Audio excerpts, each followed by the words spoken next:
Assalamualaikum warahmatullahi wabarakatuh. Selamat datang anak-anakku di kelas online PDK. Senang sekali Bapak bisa berjumpa lagi dengan kalian semua. Semoga kalian tetap sehat selalu. Kali ini kita akan membahas materi tentang sumber daya yang dibutuhkan dalam usaha jasa profesi dan profesionalisme. Sumber daya manusia sebagai pelaku usaha jasa profesi dan profesionalisme harus memiliki persyaratan-persyaratan yang disesuaikan dengan sektor yang membutuhkan jasa tersebut. Persyaratan berupa kompetensi kerja perlu dikembangkan pada seseorang profesional.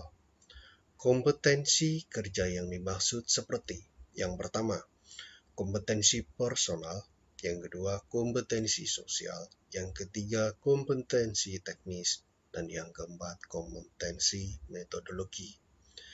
Keterampilan bekerja yang dikembangkan oleh seorang profesional meliputi yang pertama, komunikasi, berkontribusi produktif dan hubungan yang harmonis di antara karyawan dan pelanggan.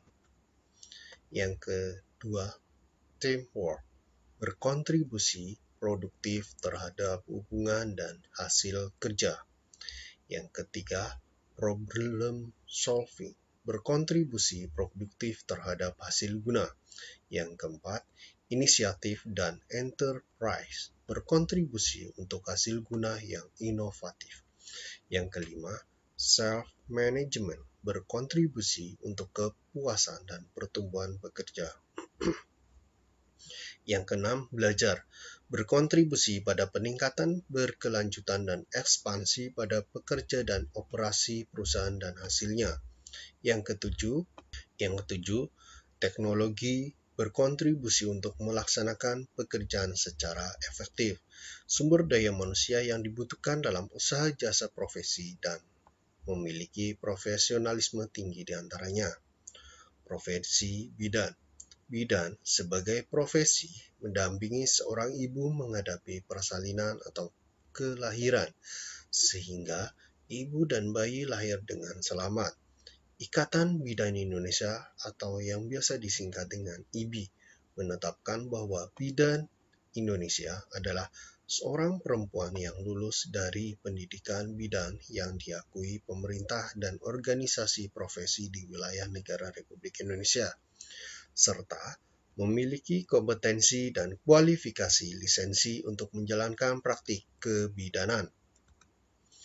Profesi aircraft engineer, maintenance specification, sebagai data spesifikasi yang dibuat oleh perusahaan pembuat pesawat, menuntun dalam cara-cara perawatan sesuai dengan standar yang diperlakukan.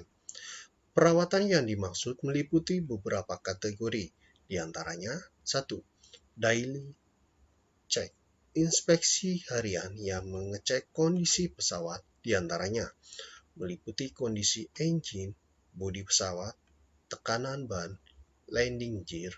Yang kedua, transit check. Setiap transit harus dilakukan inspeksi, yaitu melihat kondisi generasi pesawat. 3.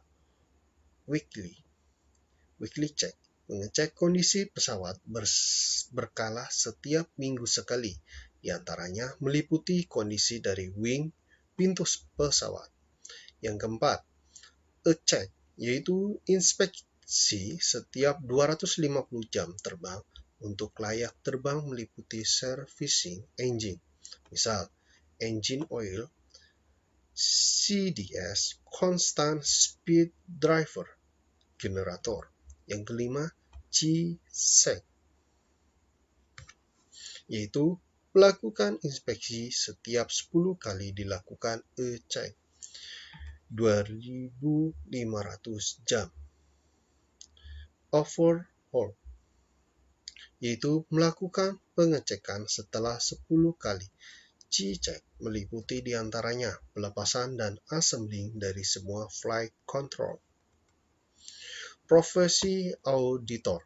Profesi auditor atau akuntan publik secara independen memberikan jasa bagi masyarakat berupa jasa penjaminan dan jasa bukan penjaminan. Jasa penjaminan merupakan jasa profesional independen untuk meningkatkan informasi bagi pengambil keputusan yang diperlakukan keadaan dan relevansi sebagai dasar untuk mengambil keputusan. Yang C. Potensi produk jasa di daerah. Wilayah kerja pembangunan di daerah terbagi menjadi wilayah yang diarahkan pada kegiatan pembangunan, di antaranya di bidang industri, perdagangan, permukiman, pariwisata, pertanian, pertambangan, kehutanan, pendidikan, beragam jasa profesi yang diperoleh melalui pendidikan non-formal. Banyak dijumpai di masyarakat dan masih dapat dikembangkan untuk jasa profesi lainnya. Jasa profesi berkembang tergantung wilayah setempat di mana masyarakat membutuhkan layanan jasa tersebut. Di antaranya, yang pertama, wilayah industri. Sebagian besar waktu pekerja digunakan di industri, sehingga membutuhkan jasa-jasa laundry, jasa catering. Yang kedua, wilayah industri sebagai besar waktu pekerja digunakan sebagai industri membutuhkan jasa-jasa laundry dan jasa catering. Yang kedua, wilayah perdagangan. Aliran jasa dan barang yang memungkinkan dapat dikembangkannya jasa paket mengirimkan baik domestik maupun ekspor-impor. Yang tiga, wilayah pemukiman. Dapat dikembangkan jasa penyedia makanan, restoran, jasa perawatan, taman, jasa hiburan. Yang keempat, wilayah pariwisata. Ada jasa pembuatan souvenir atau kerajinan, jasa kafe, jasa pelayanan hotel. Yang kelima, wilayah pertanian. Ada jasa dapat dikembangkan jasa operator alat berat, jasa pengeringan hasil pertanian. Yang keenam, wilayah peternakan dan perkebunan. Dapat dikembangkan jasa wisata lingkungan, jasa pembesaran unggas. Yang ketujuh, wilayah pendidikan dapat dikembangkan jasa fotokopi dan penjilitan buku jasa penyedia makanan. Kemampuan dasar yang dibutuhkan diantaranya keterampilan membuat desain, membuat sistem mekanik dan elektronika, serta keterampilan dalam membuat pemrograman melalui tahapan sebagai berikut. Yang pertama, kegiatan awal mendesain dengan membuat gambar sketsa bentuk produk yang akan dibuat, menyiapkan bahan untuk pekerjaan mekanik. Yang ketiga, pengukuran material yang akan digunakan agar diperoleh hasil sesuai bentuk yang diinginkan. Material yang dapat digunakan seperti akrilik, seng, kayu, dan disesuaikan dengan potensi yang ada di sekitar. Yang keempat, pemotongan sesuai dengan gambar desain. Yang kelima, merakit material yang digunakan. Yang keenam, pemasangan sensor yang akan digunakan. Rangkaian seluruh komponen dengan baik dan pastikan semua terpasang dengan benar. Adapun peralatan standar untuk bekerja di bidang jasa perakitan elektronika diantaranya meliputi A. Tang potong digunakan untuk memotong kawat kabel kaki komponen. B. Tang lancip digunakan untuk menjepit benda kerja, meluruskan kawat yang bengkok, menjepit logam panas karena penyolderan, serta benda kerja berukuran kecil. Yang C. Bor tangan ukuran kecil digunakan untuk membuat lubang PCB, yaitu lubang-lubang yang digunakan untuk pemasangan kaki-kaki komponen elektronika. D. Obeng digunakan untuk menguatkan dan mengendurkan screw pada posisi yang ditentukan. E. Gergaji digunakan untuk memotong bahan dalam pekerjaan mekanik pembuatan robot. F. Setrika listrik digunakan sebagai alat sablon desain layout papan PCB. G. Solder memanaskan kawat tenol atau timah untuk memasang komponen elektronika. H. Jangka sorong digunakan untuk pengukuran besaran panjang. Cutter digunakan pada pekerjaan mekanik untuk memotong bahan. C. Gunting digunakan pada pekerjaan mekanik. K. Busur derajat digunakan untuk mengukur sudut. L. Multitester digunakan untuk mengukur parameter besaran listrik pada rangkaian elektronika.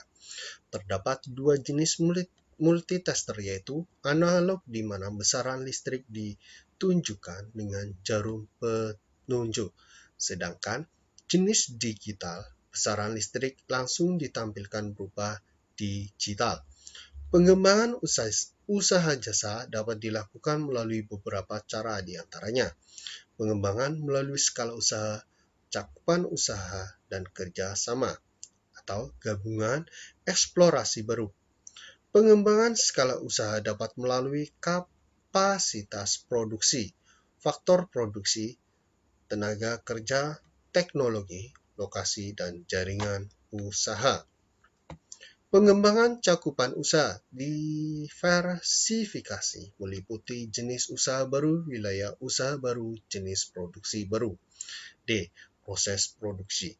Proses produksi jasa profesi dikembangkan sesuai potensi daerah masing-masing, sesuai dengan bakat, minat, dan daya dukung di daerah setempat dengan memperhatikan kebutuhan pasar melalui beberapa langkah-langkah pelaksanaan.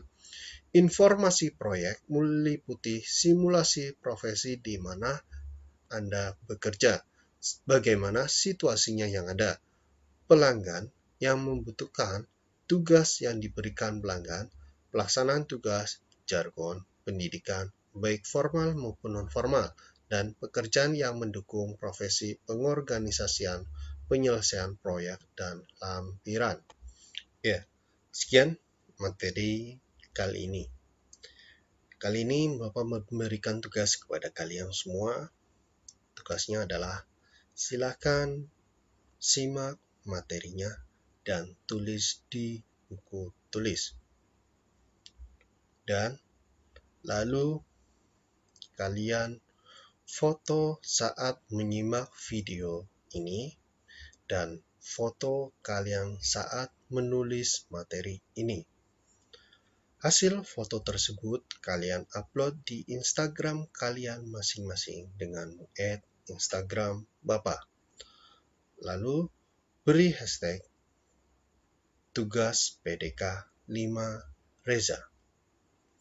Sekian pertemuan kali ini, dan tugas tersebut kalian paling lambat diupload di Instagram kalian masing-masing hari Sabtu jam 5 sore. Bapak tunggu tugasnya. Sekian pertemuan kali ini. Bapak ucapkan terima kasih kepada anak-anakku. Sekian, Assalamualaikum warahmatullahi wabarakatuh.